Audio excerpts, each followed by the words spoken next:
Good morning. I'm Steve Weber, and welcome to the American Gumption Morning Show here, broadcasting on Spirituality Gone Wild. Thank you for joining us. Monday, the week between Christmas and New Year's. So it's, what is it? It's December 28th. Only 4 more days, well, counting today, 4 more days left. Monday, Tuesday, Wednesday, Thursday, and then that's the end of 2020. We'll wind it up. We'll head into the new year.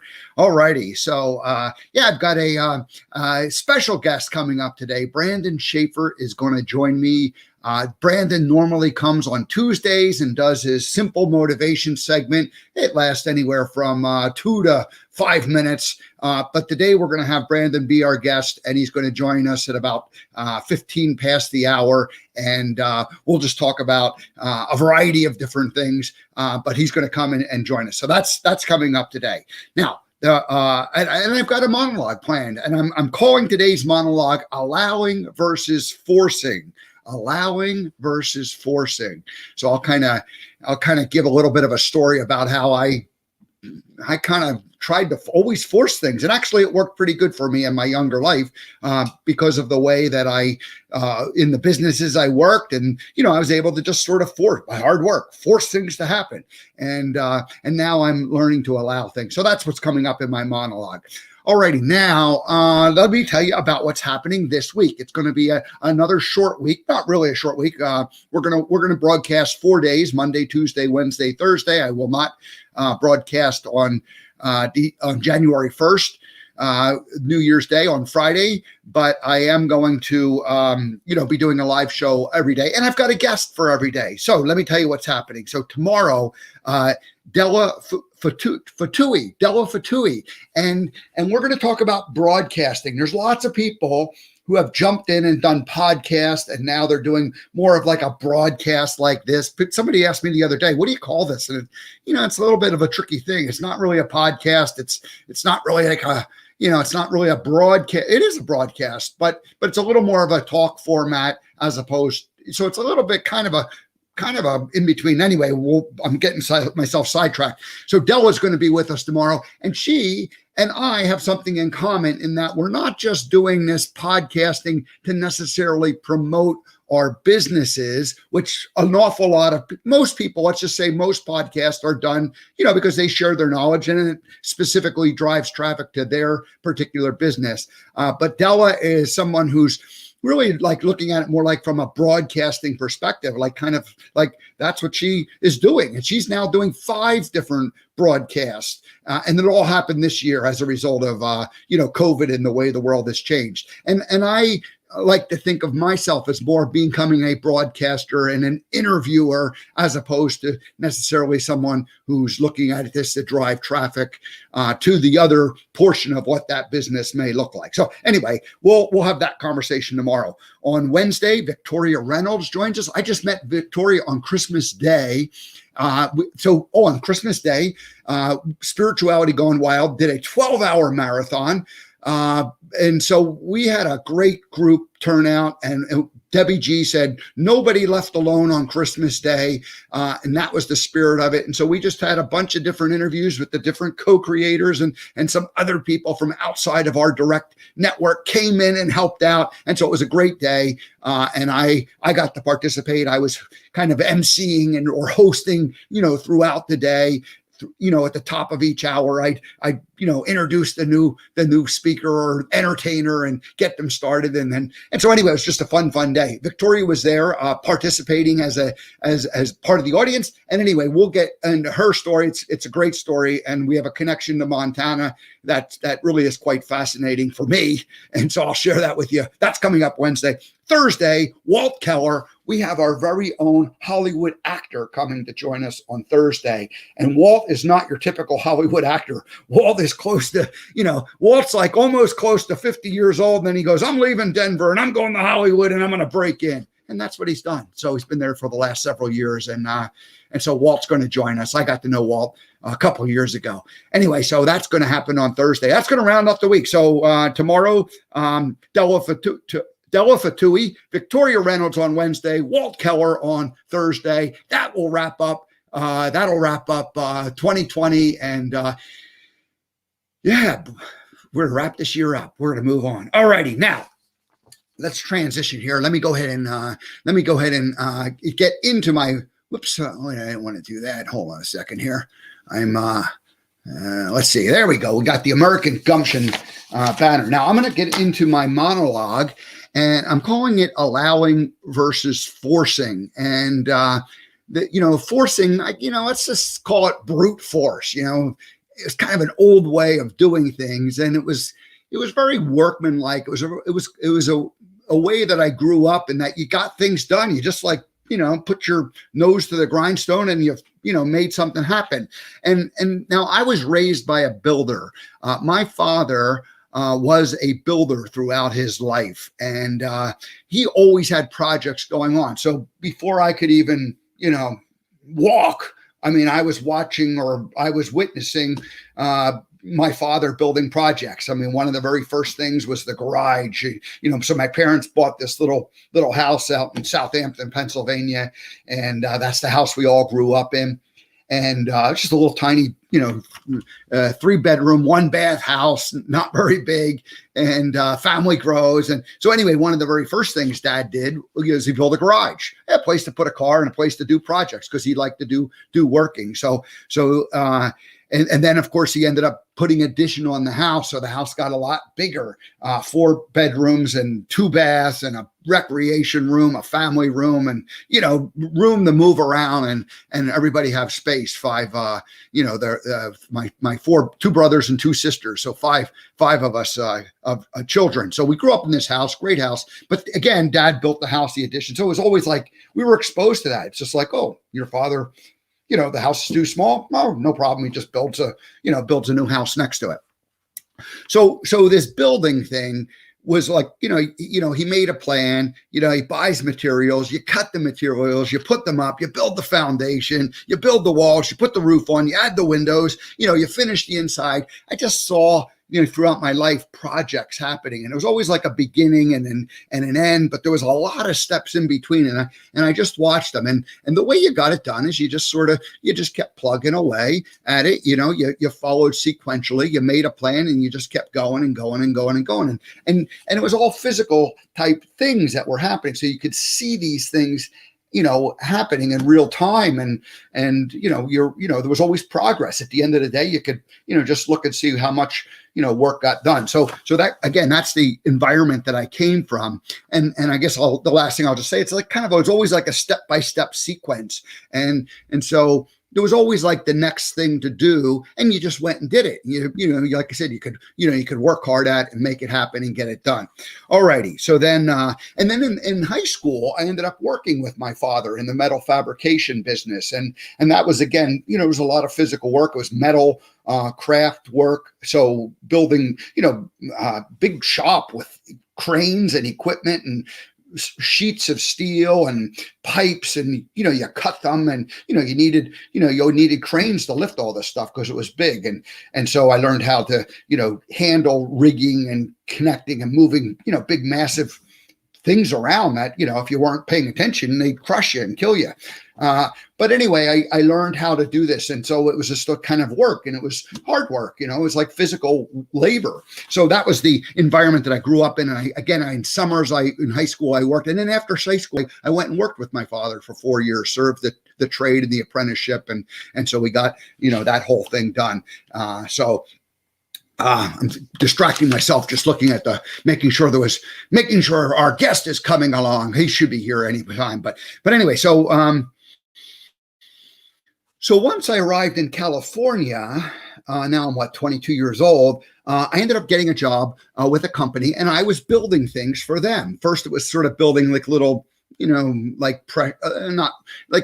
experiments. They were a group of research scientists, and so they wanted to build a laboratory. So I ended up, physically, connecting ductwork and ventilators, and then inside of these scientific hoods that they had that were ventilated, they would do scientific experiments and they would connect these different pieces. And so I ended up working for them for 6 years and building all of their scientific apparatus. It was like a little bit of a research, chemistry lab, basically an advanced chemistry lab.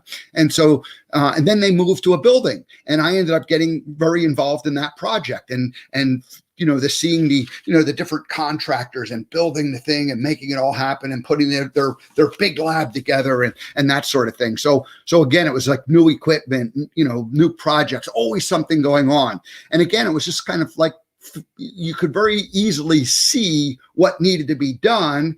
And you could, write down a big, long list of okay, I got to do this. I got to do this. And then you just go out and put your nose again to the grindstone and just get it all done. So I went into sales after that. So it wasn't quite 30 years old.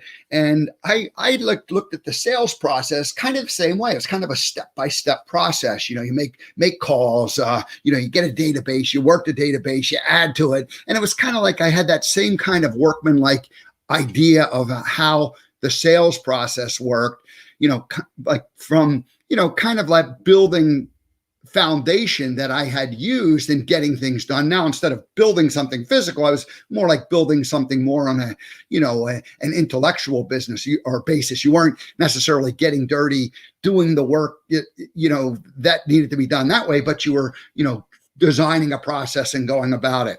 All right. And then they went and, you made phone calls, you worked your database, you had product demos, you got new products and you'd introduce them to people. And you methodically went about, doing that whole thing. When I worked as, so 1996, I became Forrest Gump and started working for the restaurant. And I, again, used those same things that I had learned in terms of process. And I watched the movie 22 days in a row. So, I just became a student. I just sort of forced myself into, watching it and learning the mannerisms and getting good that way. And I went about it in kind of a very workmanlike way. And I've talked about this before where something kind of switched at about somewhere along the line. And I started thinking of myself more as an artist as opposed to, a laborer and worker that way. And what happened was the part of interacting with the people became less workmanlike and became more artist-like and became a lot more fun, and it became more fun for the people. And so I was shifting in terms of approaching it from a sequential point of view and becoming more flowing with it and an artistry in terms of interacting with the people and that whole thing. And again, the nothing wrong with approaching it from a, kind of a sequencing thing and from a learning point of view, but it wasn't working. The workman-like process wasn't as effective in interacting with the people. An artist mindset was kind of beginning to come in there and take over. Now I moved to Montana, and this would be in the mid 2000s, so 2006, 7, 8 timeframe. And I'm moving up there. And again, I had a bunch of equipment and a bunch of stuff, and I had a truck and a trailer, and I loaded it all up, and I drove up, and then I drove back, and I drove up again. And, I did that over a couple of year period, a year and a half period. And so that was totally brute force. I was forcing that to happen, and I got it all done, moved up there. Great. So now I'm in the house, I'm living in the town of Hamilton, Montana. And I remember thinking, okay, now I've got to create, I've got to, start my speaking business. I got to make that work. I had been flirting with it, and I remember specifically sitting down in the room that was my office on the second floor, looking out the window. It's kind of a nice little spot there. And I'm like, okay, now today I'm going to force something to happen. I'm going to make my business happen. And I remember I just sort of looked out the window, and I, ended up taking a walk down to the river. And later, I like in the afternoons, I would take walks up on the hill, outside of town. There was a property up there that I used to like to go and hang out on and look at the mountains. And so it was like, I was trying to force something to happen at that point that wasn't happening, and I couldn't really force myself to happen. And so then at that same time was when I kind of realized that I needed to do some, personal development work and get rid of some of the, things, the beliefs that I had I had been carrying with me that were, subconscious beliefs. They weren't even, they weren't like operating on the conscious level. They were operating on the subconscious level, and they were controlling and running, they were running the show. And I thought, I gotta re-examine this stuff and kind of go a little deeper and figure out where I'm going with it. And at that point, I was really like, I was like a kind of in two worlds where I was like trying to force something to happen. And then I was also learning to allow things to happen as a result of a more conscious decision. So I grew up in this environment where I was like, you didn't have to think about it. You just got up and you went to work and you did stuff and you built things and you made things happen. And at the end of the day, you made X amount of progress. And the next day you woke up and you went and did it all over again. And, and then after a week or a month or, a couple of months, you had a project that was completely done and finished. It got shipped out the door, and then you went in and you did it again. And so that was that there was that struggle then that was going on in terms of like I'm trying to be like creative and I'm trying to force creativity to happen. And it wasn't happening. Now, like, let's fast forward to today and or to a couple months ago, middle of the year, when I started the American Gumption morning show. And I used a lot of those same kind of workman-like, step-by-step processes where I thought, okay, I'm going to create this show. And so you kind of design what it's going to look like. And you start like, okay, well, Mondays, we're going to do this. On Tuesdays, here's how the show opens up. And, you kind of structure the whole thing out and go about it. And what happened was I just started kind of getting into a groove and this sort of thing. And in the last couple of months, kind of an amazing thing happened where the process of just getting up and doing it every morning, it started to kind of flow, and there was like a certain amount of artistry that came into it. And these monologues started probably about 2 months ago, maybe a little longer, where I was more or less just kind of waking up and going, okay, what do I feel like talking about today? And then making a kind of a bullet point list and going through it and telling some kind of a story. And it became more spontaneous than forced and thought out. And so whereas the first few months, my monologues were all the Forrest Gump things, all the stories I had been telling for, several years that I knew very well. And there's nothing wrong with that. Perfectly fine. It's just a question of like these newer things are stretching me and forcing me. So it's kind of a combination of forcing, but it's a lot more allowing things to come to you. So you want to allow inspiration to come to you, and then you want to take inspired action. So you allow inspiration to enter, and then you take action that's inspired by that inspiration, as opposed to like just sort of waking up and trying to force something to happen that's not necessarily meant to happen. And so really it's just about allowing the universe, the quantum field, to do its thing, allowing the whole thing to, everybody's like in this world and we're all connected and there's all this energy that's going on, and forcing the energetic field to adopt to what you want doesn't necessarily work, but allowing, yourself and the field to work and dance together, that's where it is. And it's a lot more of an artistry than a manual brute force thing. So that's my allowing versus forcing monologue for today. So we'll wrap it up and leave it there. And I do see that Brandon has arrived, and this is going to be a fun conversation because usually we get to talk to Brandon for just a minute or two, but today, we're going to have him here for the rest of the show. Of course, I went a little long, so now I'm cutting into Brandon's time, but that's all right. Let's see if we can bring Brandon on. Hello, Brandon Schaefer. Hello. How are you? Good morning. Good morning. How's it going, man? Oh man, Steve, I was just trying to opt out of a French newsletter that I was subscribed to somehow, some way, that I don't know how I got on the list, but I'm trying to translate how to unsubscribe. So I'm cutting and pasting. I confirm. Am I a subscriber? No. How did I get on this list? I have no idea. Yeah. Yeah. Well, we, in our business, we're on a lot of lists and most of them we subscribe to. Sometimes people kind of put us on there. Yeah, it's fine. It's all good. Just unsubscribe and move on with life. So, yeah. Hey, so I want to introduce you again because you were on show number 6. So, and that was a long time ago. And then I want to, I want to play the first time guest welcoming theme because even though you were on like way back then, I think we're going to do it again. We're going to break the rules because that show kind of we had technical difficulties. It was not like the official anyway. So I'm going to pretend this is the first time you're on as a guest, even though I think you've done about 15 or 16 segments with us on Tuesdays. So let me just tell people who you are. Then I'll play the song and then we'll just rap about whatever we decide to talk about. Sounds good. So who is Brandon Schaefer?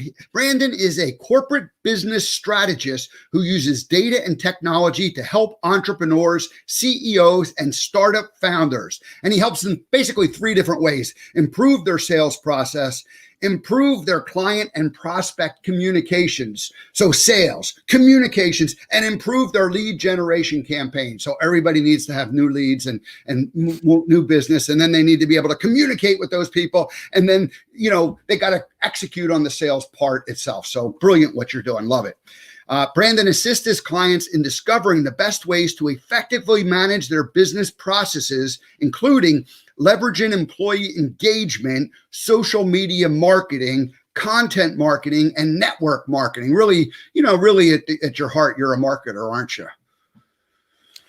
Pretty much. Pretty much. You say all those fancy things and they all sound great, but in reality, Steve, I just provide help. I mean, that's it. If you need help in your personal life, I'll be more than happy to help you there. If you need help in business, I'll be more than happy to help you there. We all have these great facades where it looks great, it sounds great, and it sounds all these professional accolades and author and here, speaker, here, I'm like, I'm Brandon Schaefer. I'm a human being. If you're a human being, you're probably going to like what I say because I'm going to keep it very personal when we speak. So it's just that simple. All right. And this is a good segue into this next little part about you. By sharing his real life experiences, he has a special way of forming long-term family type relationships with his clients. He tells it how it is. He never sugarcoats anything. I think Tuesday mornings is nothing but like unsugarcoated Brandon. Unsugarcoated Brandon. There's a lot of passion. There's a lot of vigor. There's a lot of motivation. There's a lot of inspiration that goes into Tuesday. And, I come on here with you, Steve, on Tuesday. I have, 2 to 3 minutes to go over what will take most people maybe an hour. So I have to pack a punch. I'm not hooting and hollering at people. I always say this when I do public presentations as well. You're going to hear me like yell and scream a little bit. I'm not yelling and screaming at you. I'm yelling and screaming for you to get up, take action, and go. 365 days a year, 7 days a week. It's not, I'm going to take off Saturday and Sunday, or I'm going to take off Monday through Thursday or anything. It's 7 days a week. It's a daily thing. That's why I love your show, because you put forth the daily effort and it yields great results. So. All right, so a little bit more. So Brandon has been a friend and collaborator with the American Gumption morning show since its inception.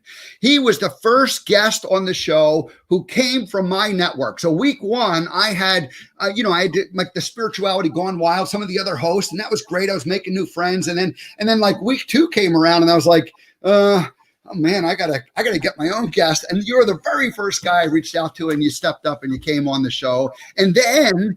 And so that was show number 6, and today is show number 97. Wow. So it was 91 shows ago that you were here, and that's pretty cool.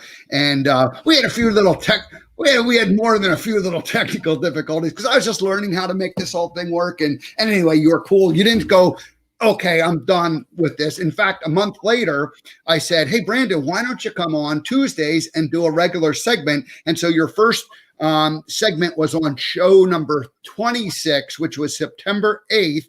And you've been a regular guest on Tuesdays since then. We call it Simple Motivation. And you've done at least 15 or 16 segments with us. So thank you so much. Welcome to the American Gumption Morning Show one more time. But we're going to play the first time guest theme just because I don't think it worked right the first time because we had all kinds of technical stuff. So let's go ahead and do that.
All right. So you're the first guest to get the first time guest theme twice, just because, I don't think we did it justice the first time. It was all brand new. And hey, so anyway, welcome to the show, Brandon. Thanks for joining me this morning. It's good fun.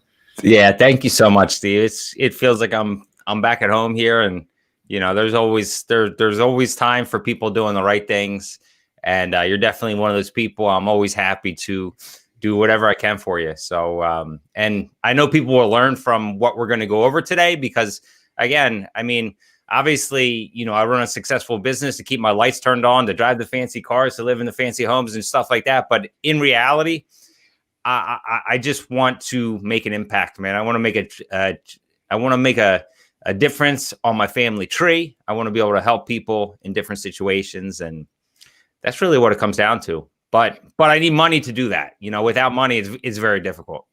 Right. And so you had another business that you ran successfully for, I don't know, 10 or 15 years. And then you sold that business and then you kind of were in this like transition phase where I guess you weren't 100% sure what was going to happen.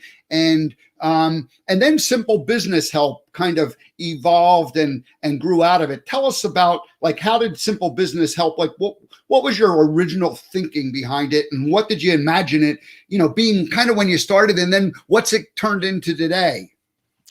Well, man, when it comes to laying out a path, I know there are a lot of people that lay out a path, and the path that I seem to lay out just, it never worked out the way that it was supposed to work out. And that's typically what happens to a lot of people in life, is that they they have this goal that they want to hit, or they have these things that they want to achieve. And for me, it's just kind of like just start heading in a direction.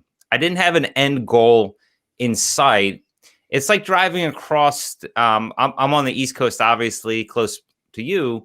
It's like if I wanted to drive to the West Coast, and I just put the compass on West and knew that if I just kept heading in that direction, eventually I was going to get there. And that's kind of what I had to do in business, because my skill set is a little bit all over the place, whereas some people may specialize in like big data. Some people may specialize in cutting hair. Some people may specialize in masonry, some people may specialize in like accounting. And for me, I had a little bit of, because of my background as a child in and being forced into entrepreneurship through, granddad's business, through mom's businesses, several different businesses, and being the gopher for her, I had a large skill set, and I just kept putting the left foot in front of the right, and just started venturing out on things on my own. And I just ended up where I ended up. It was kind of just a culmination, and who knows where I'm going next. I mean, obviously, I'm doing what I do now, but I'm always open to other ventures as well. But the main thing is that I'm able to generate good income.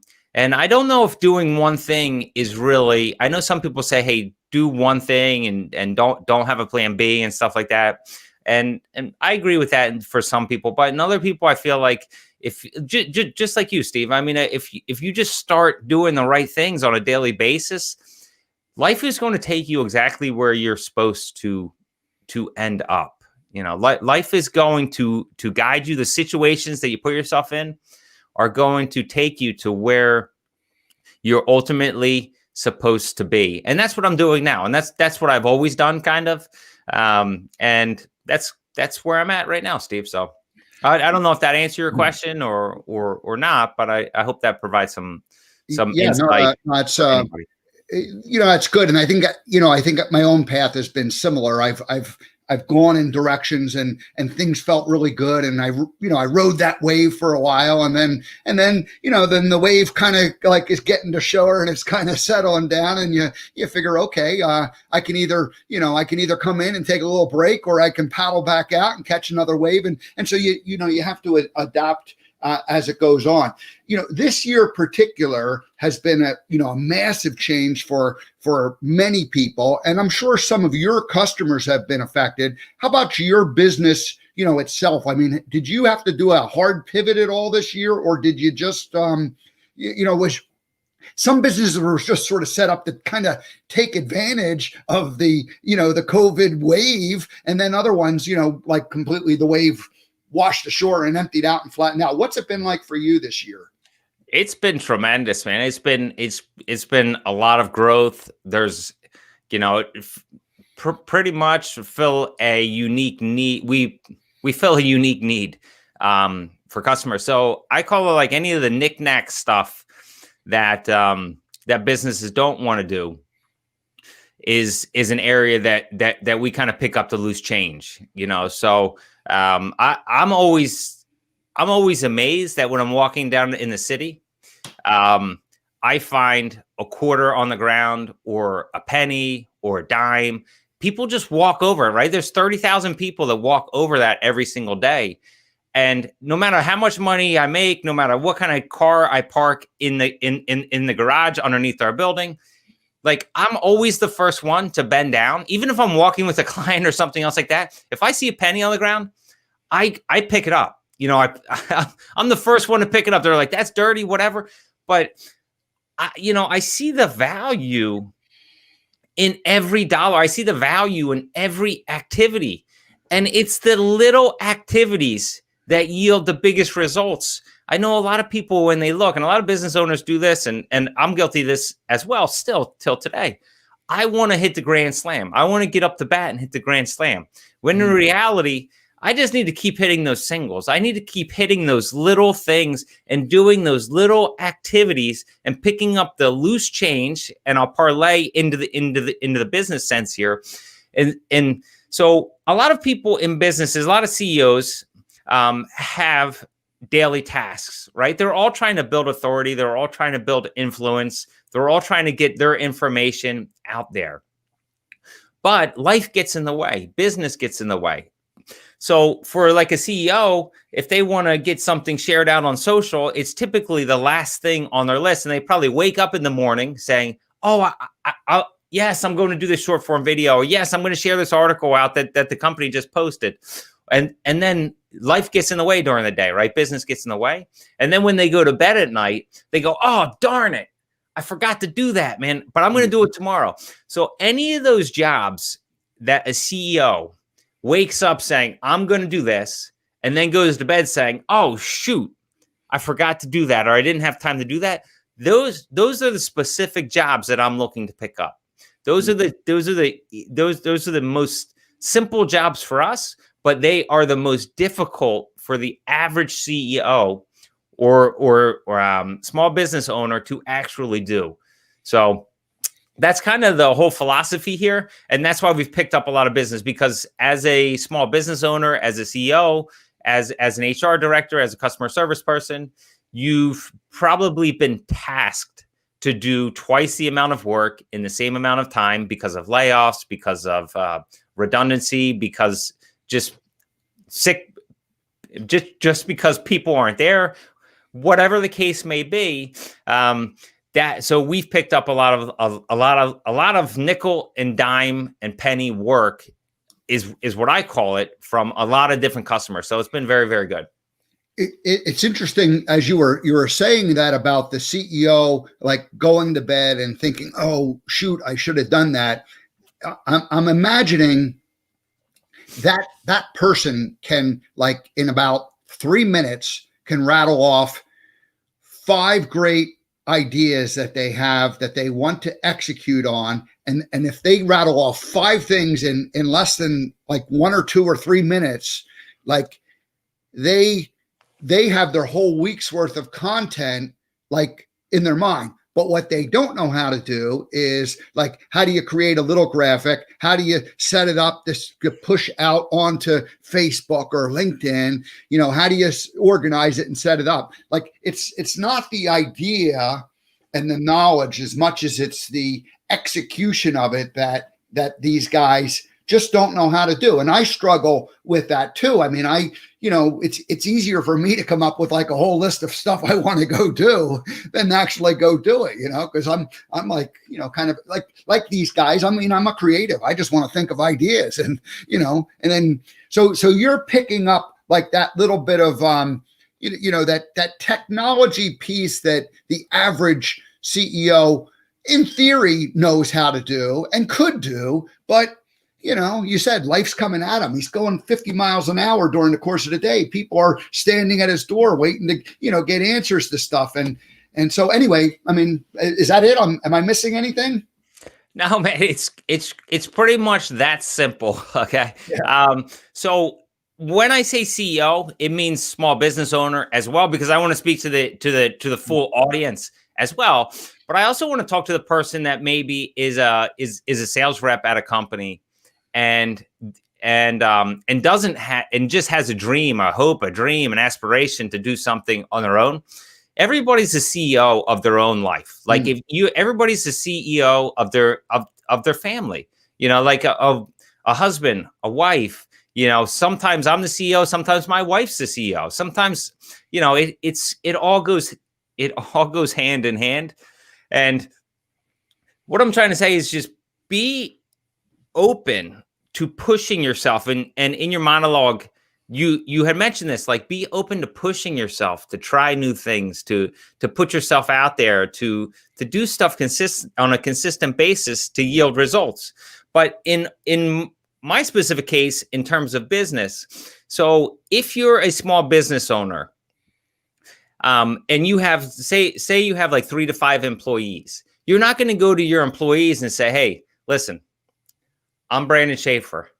Yes, I own this business. I want everyone here to help me gain authority, help me gain influence so that I can get more awareness and then create more opportunities to introduce our products and services and get more speaking engagements and stuff like that. If you go to your team and say that, right, as a small business owner, they're going to be like, I'm here to sell like a widget. Like, I'm not here to help build this guy or girl up, So that's the unique opportunity, is that you can come to someone like myself and have our team work with you to tell what you want to have happen on a confidential basis. There's also a lot with small businesses and even like Inc. 5000 companies with those 20 to 50 employees, as we get up into those higher annual revenue amounts, they have different products and services that they have an idea about and they want to get some research done, but they don't want to go to their team yet because it's so new and so early that they're not sure of its proof of concept. So they will come to someone like myself and our team, and then we'll run through that proof of concept behind the scenes without any of their team knowing. With anything else like that, we'll do some test cases, some test studies, and then kind of circle back with them on on 100% confidential basis and be like, listen, this sounds great. Now's not the time to do it. Or this sounds great. Yes, let's create a plan to roll it out to your team.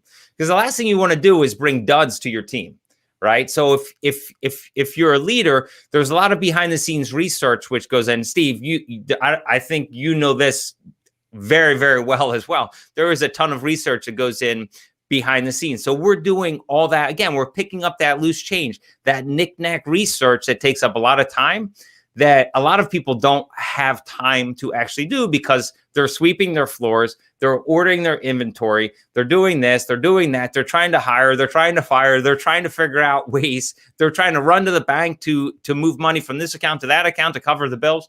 You know, it's those types of things. So basically, I just say working with us is like putting your car in cruise control on a highway in Sedona, Arizona. You know, 65, 70 miles per hour. You put it on there and you'll know that 7 days a week, 365 days a year, that your tasks are being worked on. One of the things that your team does is, focuses on the technology. That's changed everything in the last, 20, 30 years. The computers on a desk in the typical office didn't exist in the 80s, in the early 80s. And by the mid to late 80s, it was becoming kind of more common, but not everybody. I mean, I remember the company I was working for, it was like, they had like a room with a couple of computers. And if you needed to use the computer, you could go into the room and use the computer. And now it's like, how could you do your business without the computer on your desk? I mean, you need a computer more than you need a pencil and paper, in terms of getting things done. So now you have all this data flying around and you have accounting systems and sales systems and different pieces and tools that people use. And big companies don't have a problem because they have big data centers and people who handle all that stuff. But small companies, the CEO and maybe one other guy get stuck with trying to figure that stuff out. And they don't really know how that all works. They know a little bit how it works, but they don't know as soon as they can be trained on how it works for their system, but getting their system to work. I mean, it's hard for people. It's very difficult. Technology is very difficult for a lot of people. And the more I talk to people, the more I realize that they just need a simple explanation on how things work. And that's why I always talk just down to earth. I say it all the time. I say, listen, if you want to talk to somebody that's going to talk in normal everyday terms and leave out the technology lingo that the average person in a meeting is not going to understand and know, then I'm the person. then I'm the person. And I'm not building this business for me. This business is not for me. Yes, it generates a lot of income. Yes, it's great, But in the end, I'm really building this business to remove myself from the business and give people an opportunity to shine, to be a shining star. I don't hire people with a silver spoon here. I hire people that are a little bit gritty, that may not have had the best background, because I find those types of people have that fight and vigor like nobody else. And a lot of times, if someone was getting in trouble when they were a young child, a lot of times they have a lot of energy, but they were just focusing it in the incorrect direction, which they didn't know any better, right? But here's the amazing part, and I want all everybody that runs a company, I want you to listen up here, because this is so important. If you can give somebody a chance, and they commit to show up for 60, 90 days, 120 days, 6 months, whatever it is, they're going to find out that when they focus all that energy that they've been putting in a negative way into a positive way, they start impacting lives. And when they see that glimmer in somebody's eye, it changes everything for them, right? It changes everything for them.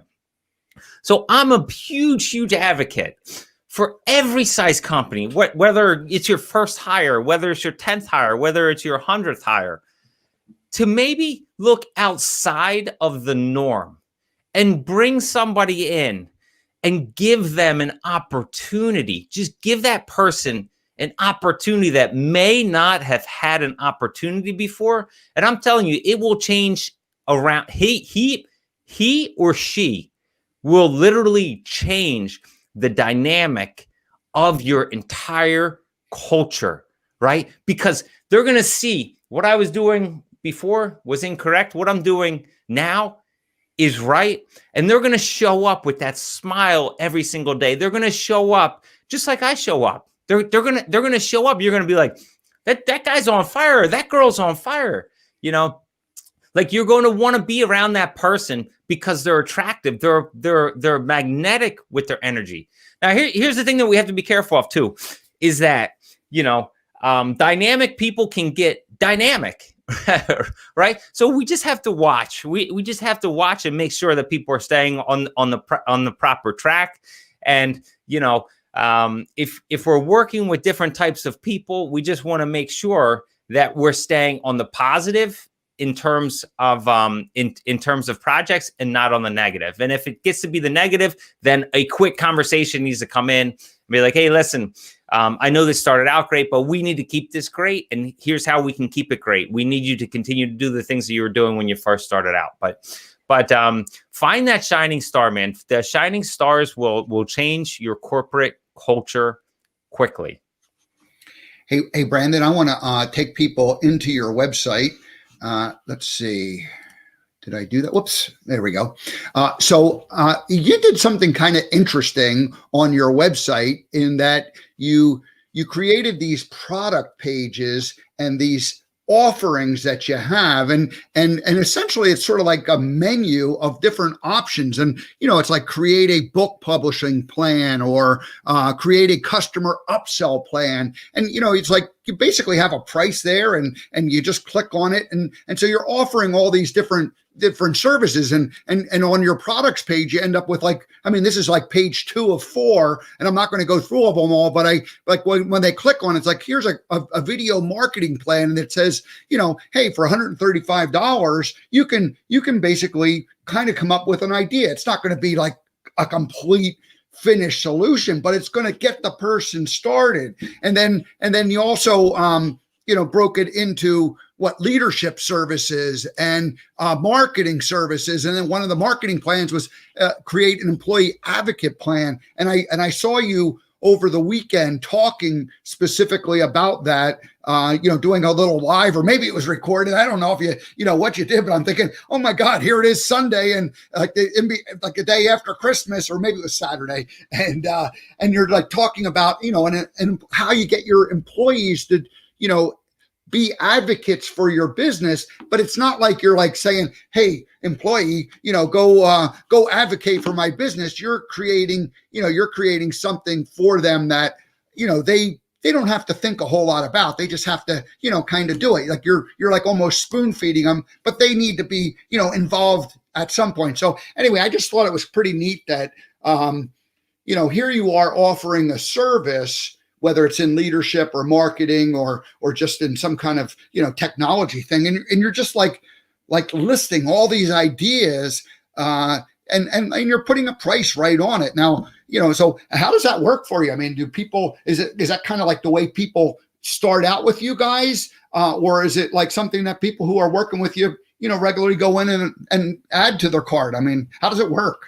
Yeah, it's a consultation. So I've been to I've been to many psychiatrists before, and they are helpful. I think everyone should go talk to somebody. If you don't have a friend that you can talk to, or a peer group that you can talk to, you know, pay a professional, go to talk to, and get all that stuff outside that you want to talk about.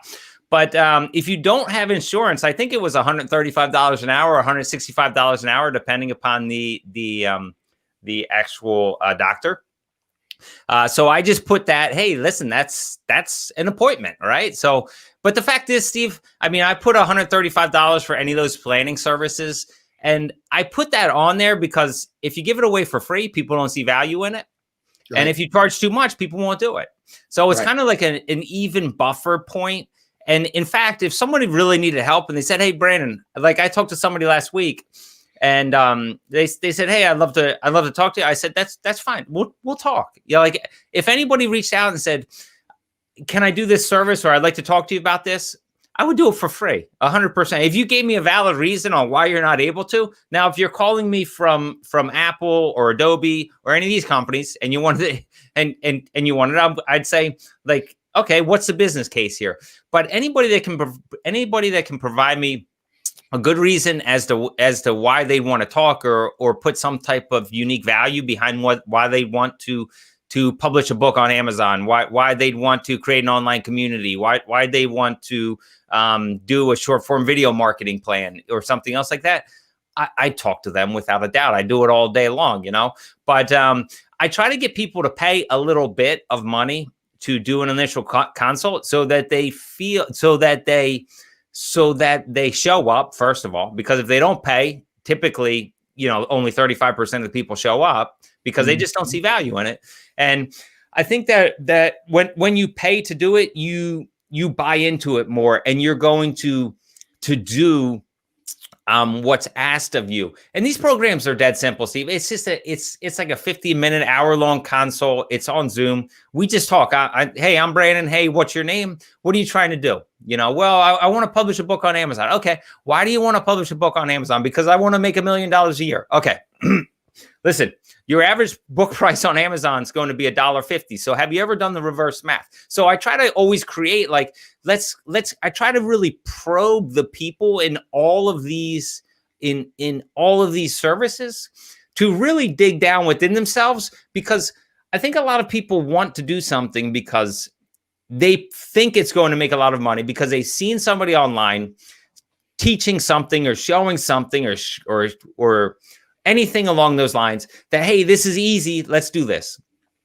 The first thing I always say is, listen, this is not easy. This is not easy. In fact, if you want to do this for the money, unless you have some amazing widget that nobody else has that you can sell a ton of in a short amount of time before it gets copied and duped and everything else like that in a 3 or 6 month period, let's go for it. You know, but if you're just trying to resell something else or here or there or any of these other types of programs, it's going to be very, very difficult, you know, to do. So I like to kind of, I want to say like I like to give them a couple of jabs to make sure that they really want to do this. So at the end of these calls, a lot of times people are like, this isn't right for me, you know, or I'm going to think about this more and then I'll get back in touch.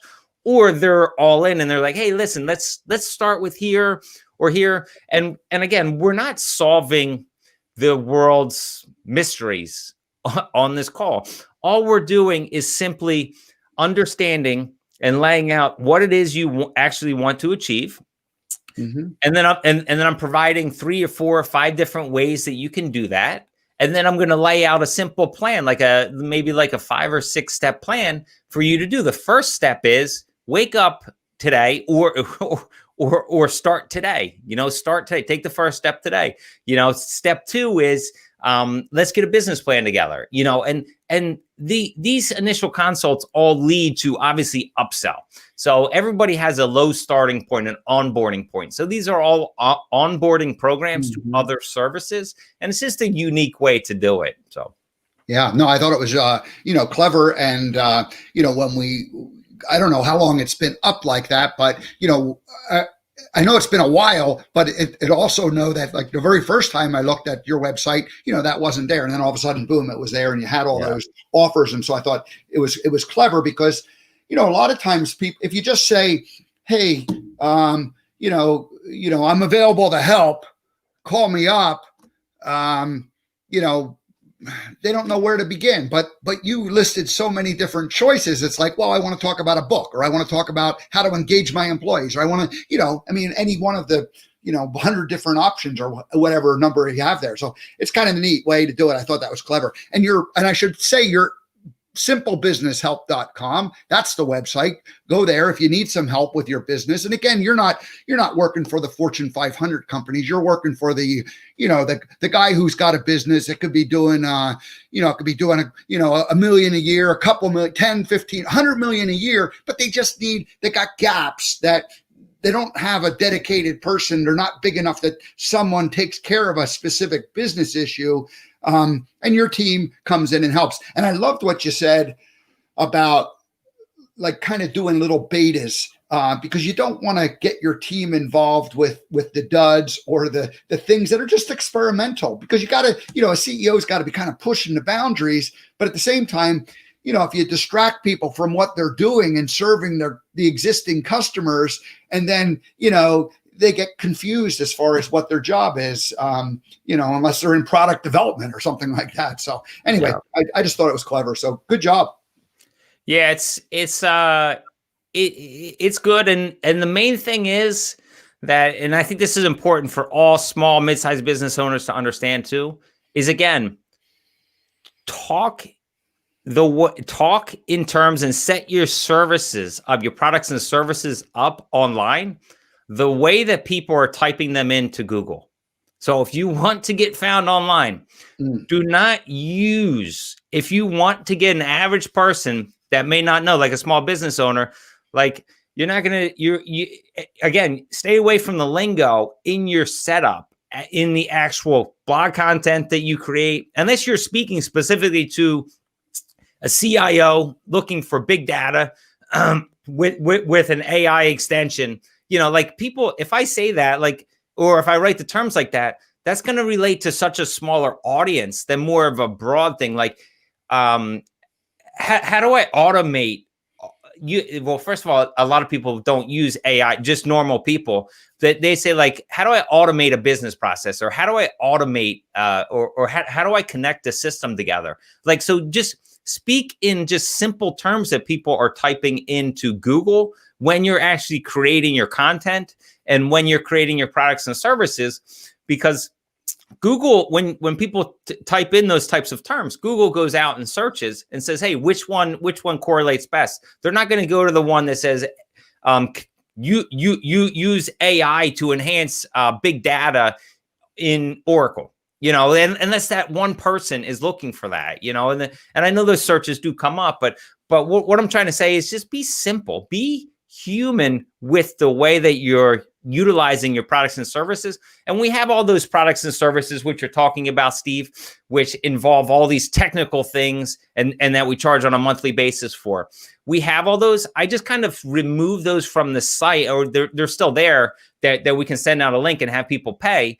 But I kind of took the emphasis off of those because every conversation, it needs to start with the conversation. Every onboarding opportunity needs to start with just a conversation amongst the team or amongst individuals. So it was easier just to do it that way with these initial consults and get and understand what it is that they're looking to achieve. It's also a good way for us to determine if they're a good person or company that we want to work with. There's a lot of companies we don't want to work, and a lot of people, they just, if they're doing for the incorrect reasons, we know that it's going to run into issues most likely down the line.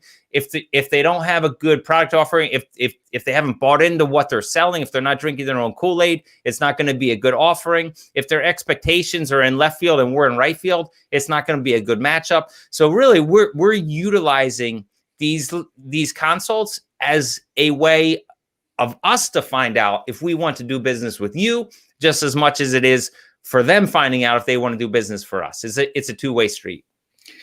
I remember when we met in January, almost a year ago, and we had lunch, and I was explaining what I was going to do, and I was kind of in this transitional phase where I had just only gotten back to the East Coast for a short time, and I had been like trying to make a complicated CRM work for my business that had all kinds of automation and stuff, and I learned how to make it work, but I never had like a business process that made it work. And what I found was I was just using my email day after day to communicate with people, but I needed a better way to track them. And this complicated CRM was set up like to be automated but not to just like handle, like when I have a conversation, I need to like, just update their like record and contact information. And you ended up saying, oh, try Copper CRM because it works with Google, with G Suite. And I'm like, well, I'm using G Suite already, and I like the G Suite stuff because it just was like the calendar and the documents, and you could just sort of. And so anyway, then I started using the Copper CRM, and I suddenly had in this last year, I built a big giant database, people I'm interviewing, and I've got systems. And it was a funny thing because I wrote your intro this morning, and then I went to link to the document file, which you can do right in Copper. And I found two of them. I had written the one before, but I hadn't initially connected it because I was so early in using it, Ben. I hadn't developed my system. So anyway, I just appreciate that, like a simple little thing like that you told me about. And then I went and put it together and used, and it's simple. It's not like it works for me as opposed to like this complicated online marketing stuff that, all sounds great. And I see a lot of it going on now. And, you can almost smell it a mile away. And I think there's a little bit of a, there's like a little bit of a reluctance to go down that path because it just feels like, icky automation happening to people. So I don't know. Yeah. You end up with French. You end up in a French thing that you're trying to unsubscribe from, and you don't know the language. You can't unsubscribe. Anyway, it happens. I'm amazed every day when I talk to people at the things they're actually doing. Because I'm like, oh my goodness, you're taking 5 steps when you can do this in 1 step. And I'm not talking about any type of outreach automation or anything else like that. I'm just talking about using different systems, about tying them in together. Yeah. Because everything you find online, well, not everything, but a lot of stuff you find, there's always this, there's always a pitch. They're writing it to sell their own products or services. So, you go to a website, you search for something, and then and there is some helpful stuff. You usually, if you're writing what's the best CRM to use, you're going to find tons of information. And the top searches are going to be from the CRM providers, right? So you're going to see one from Salesforce, and they're going to be writing about Salesforce. They're going to be writing about the 4 others, but they're always going to be highlighting themselves. But it's good because it does educate you on the other people's products as well. And then there's side by sides and everything else. So I'm a big fan of just reaching out to someone like myself, someone like you, Steve, just real quick and saying, hey, what do you think about this? In fact, I would love to have that. In fact, that may be a direction I go in. Just, hey, how do you do this? That's kind of like the app. You just kind of dial in and, hey, how do you do this? Can you offer a suggestion? And it's just a suggestion. I'd never tell anybody how to do anything. In fact, most of the time when I talk to somebody, I tell them, and they don't want to hear this, but I say, listen, here's how you can do this. What I recommend is that you go out and do it yourself, that you try to do it. And I know a lot of, this is where this is the big differentiator, because a lot of people say, this is what I can do for you. And I say, I've told you what to do, or I haven't told you what to do. I've made the recommendations on the ways that you can achieve what you want to do. What I'd like for you to do is go and try it for yourself, right? Go and put these things into action. And what that does is, I know that they're not going to go, that they're probably not committed, and they're probably not going to do it. But what that does is, when they do it and they try it, they see the value in the service that I'm going to provide to them. Mm-hmm. They see the value. So I'm walking the horse to the water. Right. And I know that they're going to come back. So, and if they don't come back, then they're a success story. Right. So we're there. I'm not looking for everybody to come back. I'm looking to provide some simple guidance, some easy inspiration, hopefully some motivation behind it with that type of spin. I consider myself like a morph between Steve Irwin with the crocodile hunter, that passion. Oh, crikey, danger, danger, danger. He's getting down in there. He's laying down on the ground. He's getting up 30 with like a Sam Kinison, who's yelling and screaming. So that's my kind of morph of those two people. And for anybody watching this now, or anybody that's going to watch this in the future, is figure out who you are.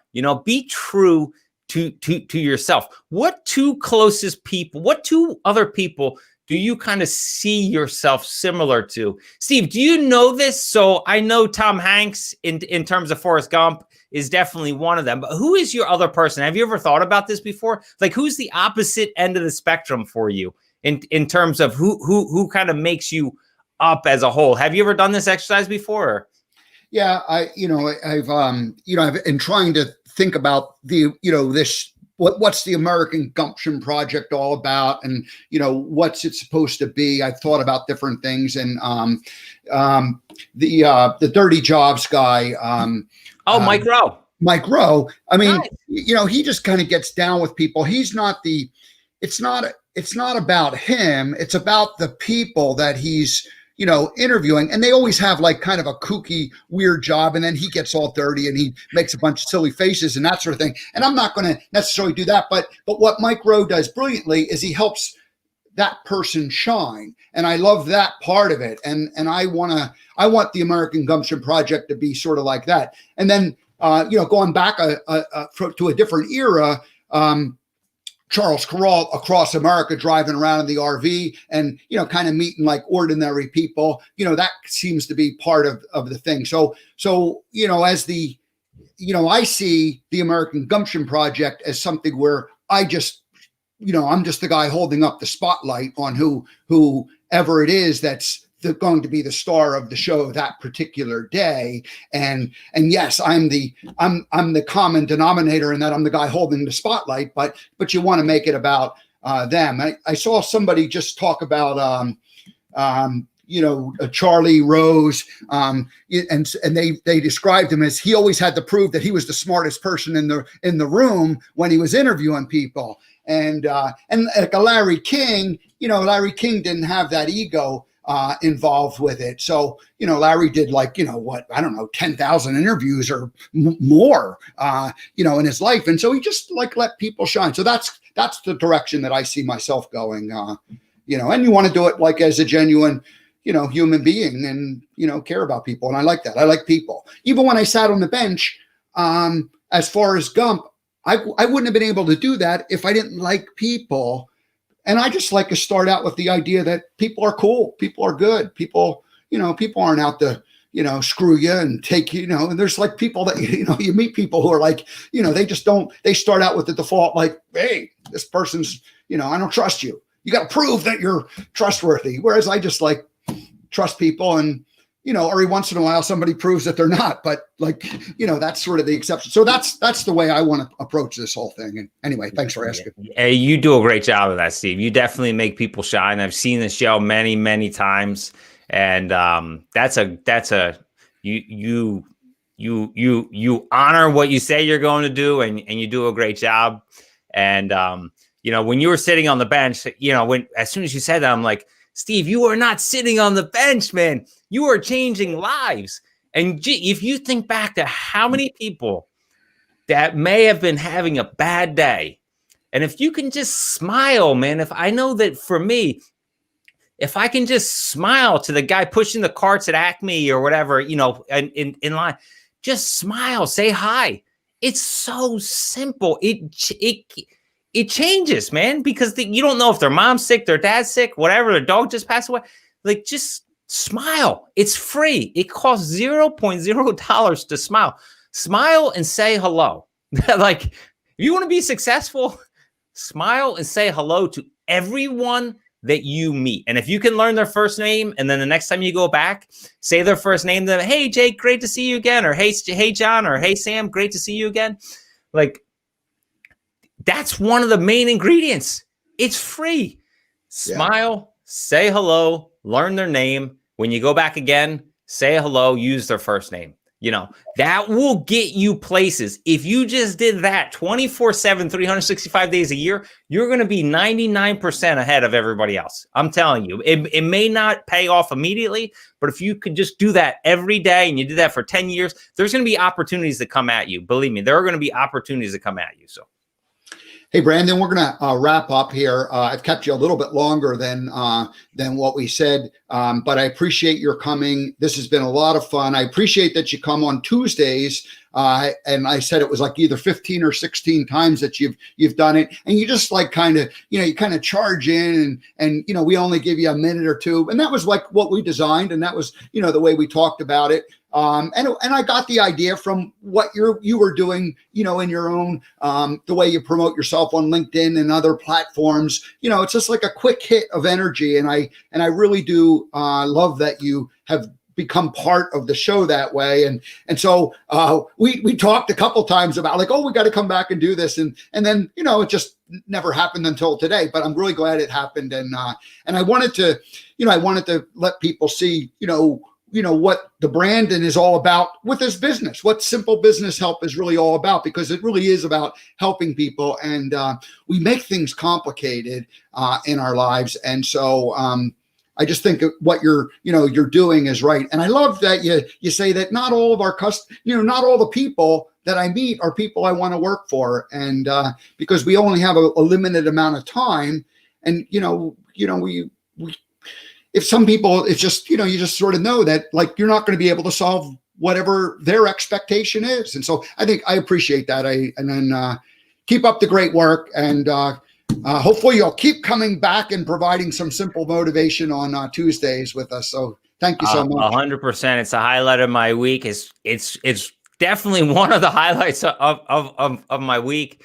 And I know I'm glad to be able to come on here with you today, Steve, and let people know that I'm not just all a breath of hot air and a shooting star here. There is some planetary movement that goes around and around and around.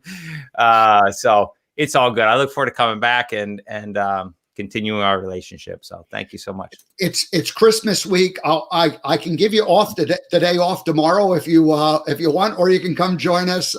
It's up to you. So I'll be there tomorrow, man. I show up. That's what I do. I show up weekly, man. That's what I do. Right. So anybody watching knows that, typically we try to get, like I do like the initial announcements. And then before I get into the monologue, I just bring Brandon in and he does his, couple of minutes. And then sometimes I can tie it right back to the monologue because, the types of things we talk about are basic things. And so, what you talk about and, what I'm talking about in my monologues are just sort of the basic things. And I also like that one time you said to me, it's just sort of like, how did you say? You said like some of this is just therapy for myself. It's all therapy for myself, Steve. It's all therapy, man. It's all there. Well, my monologues have gotten a lot better, I think, at least since I started going, oh, let's just do therapy on myself rather than think of something clever, Yeah. So and anyway. it's also amazing that, a lot of times. Now, we don't speak before the Tuesday morning, so you'll send me the link like a half hour before or whatever else, or the day before, but we don't speak. But I always see when I watch the show that what I say kind of syncs up. It just happens. Yeah. Like it syncs up with what is going on. And it's so funny how that happens, because a lot of times we don't speak before to know that. It's just kind of like that's the way the earth is, and that's the way things are going. So Right. And anyway, thank you so much. Yeah, cool. We'll have you back. So, we'll from time to time we'll bring you back for a full segment, but we'll continue to see you on Tuesdays for your quick, simple motivation segments. I really appreciate it. And then again, Simple Business Help. If you need some technology help, if you just need some strategy help in terms of how do you improve your sales process, how do you get your your communication strategy with your customers or with your prospects, and how do you get your pipeline more filled up by creating a strategy for attracting people to your business. I mean, that's the kind of thing that Brandon and his team can really help you. And then of course they can get into the weeds with the hardcore tech stuff. You've got people hidden in the back room who don't normally come out in public and talk because they know how to do that kind of stuff. Yeah. Some will work at night, so they're busy sleeping right now. So well, keep up the great work. We'll see you tomorrow. Thank you so much. Have a great rest of your day. And it's a great week. It's a great transition week for us. And I'm excited as 2021 comes on board. So. Me too. Thank you so much, Steve. I All really right, Brandon. See you next time. Bye. Wow. So fun. We went long, hour and 15 minutes, but that's okay. We're just having fun. It was a good conversation. I appreciate Brandon. SimpleBusinessHelp.com is his brand. We had Bettina checking in from Seattle. Thank you. Jeanette from the UK. Thank you, Jeanette. And Nicole, I'm not sure where you're from, but she checks in and says that she appreciated the show. So thank you so much. We appreciate you guys watching and participating. So that's it. Now, tomorrow, I'm going to have Della Fatui on. She comes to us from Toronto. Like myself, she's thinking about this podcasting, broadcasting thing, more like, hey, I like interviewing people. I like doing this. This is kind of what is in my DNA, not just doing it to try to sell the rest of my products, but rather this becomes the product. So we'll have a talk about, using this medium, to affect lives and to promote other people, as opposed to necessarily promoting your own skills and expertise. On Wednesday, Victoria Reynolds will join us. I just met Victoria on Christmas Day as part of the Jolly Gone Wild 12-hour marathon. So we'll get into Victoria's story. Walt Keller, a real live Hollywood actor, comes to us on Thursday. That'll be the end of the year show. So that's the week. And then we'll take off on Friday, New Year's Day. Alrighty, everybody. Have a great rest of your day. I will see you all tomorrow.